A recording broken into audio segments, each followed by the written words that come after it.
It started like any other Tuesday morning at Westbridge Elementary.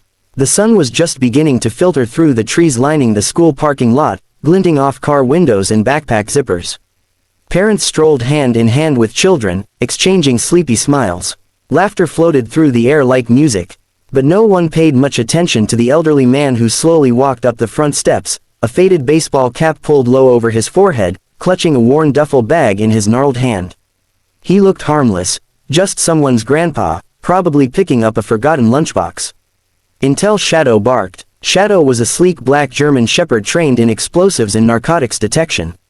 The school had a canine unit doing a routine safety check, something they'd started after recent scares in nearby counties. As students filed past the metal detectors, Shadow suddenly stiffened, growled, and lunged forward, locking onto the duffel bag with terrifying precision. Officers moved fast. Within moments, the man was surrounded, and the bag was seized. At first, no one said much. Just a precaution, they told parents. These dogs make mistakes sometimes. But what they found inside that bag would tear open secrets buried for years, and trigger a nationwide manhunt that would bring families both horror and hope. Inside the bag was more than suspicious. Tucked between what looked like harmless papers, granola bars, and an old, frayed photo album were small trinkets, children's bracelets, hair ties, even a tiny pink sock. Beneath them was a thick journal. The kind that clings to secrets. When the FBI began flipping through its pages, the entire tone of the investigation changed. Because written in the careful, shaky handwriting of the old man were entries. Dozens of them, names, descriptions, places, dates. Some pages had sketches of faces, young girls, smiling, sometimes crying. Each entry chronicled a different girl. Some were local, but others were from as far as Montana, Florida, even Alaska. And then came the revelation that would chill the blood of every agent in the room. 5 of the names matched girls on the FBI's National Missing Children list. That was the moment Agent Elena Morales was called in. She'd worked missing persons for 13 years and had buried more cases than she'd ever solved. But something about this shook her. She had a daughter herself, 11 years old. Just the thought of someone keeping a journal like this, about children, set her heart on fire. The old man, who they now identified as Howard R. Lanes, a 76-year-old retired janitor from upstate New York, wasn't talking. Not even when confronted with the journal. Not when they showed him the faces of the missing girls. He just sat there, fingers trembling, staring at his bag as though it contained the weight of his entire soul. But slowly, piece by piece, a different story began to emerge. He wasn't a predator. He was a witness. Howard, it turned out, had spent the better part of the last 2 decades moving from place to place, living modestly, working quiet jobs, and always keeping to himself. But in every town he went to, a girl had gone missing. That's what raised red flags for the FBI. The pattern was almost too perfect. Until they began digging into the journal's entries more closely. Each one described not him, but them. The men, the ones who came in vans. The ones who lingered outside playgrounds. The ones who paid off desperate mothers and broke down locked windows. Howard had seen things, and in his broken way, he had documented them. Not because he was part of it, but because no one else would believe him. He didn't trust the police.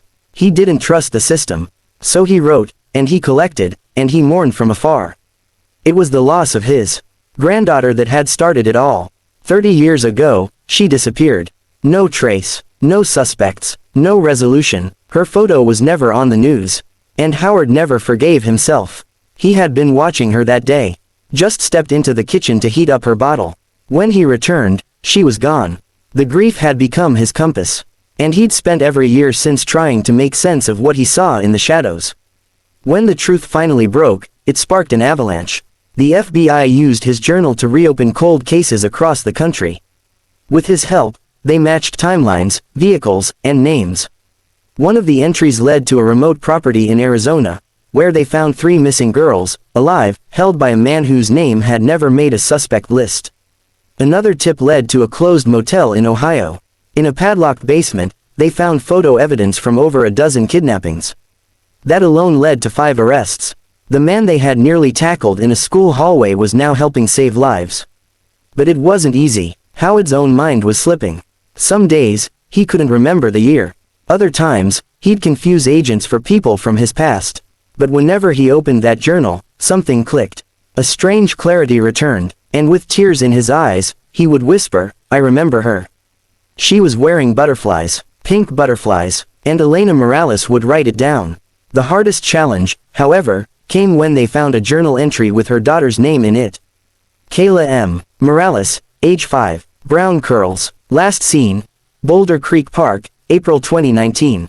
Elena's heart stopped. Her daughter was safe, but the timing matched a terrifying day when Kayla had gone missing for nearly 2 hours before being found by a patrol officer near a creek. They'd dismissed it as her wandering off, but Howard's notes said something else. White van, man with dragon tattoo, she screamed, dropped her when he saw dog. And now Elena remembered, there had been a canine unit that day. Shadow, the same dog that had stopped Howard just days earlier. It all came full circle. By the end of the investigation, Howard was not only cleared, he was honored. Quietly, of course, no press releases, no headlines, just a folded flag and a medal handed to him in a small room, witnessed only by the team he helped. But before he passed away, he asked for one thing, that his journals be shared. Not locked in evidence rooms, not buried in bureaucracy, but used, to teach, to train, to warn, and maybe, just maybe, to save someone else. And so they were. Today, there's a program called Howard's Eyes, training community members to observe, report, and act without fear. There are K9 units named after the girls he helped save. And in Elena Morales' office, a framed picture of a little girl with butterfly clips in her hair, Kayla, reminds her every day of the man who saw what no one else did. Because sometimes, the heroes don't wear badges.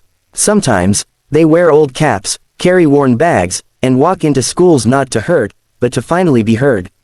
And all it takes to change everything is one bark, one book, and someone willing to listen.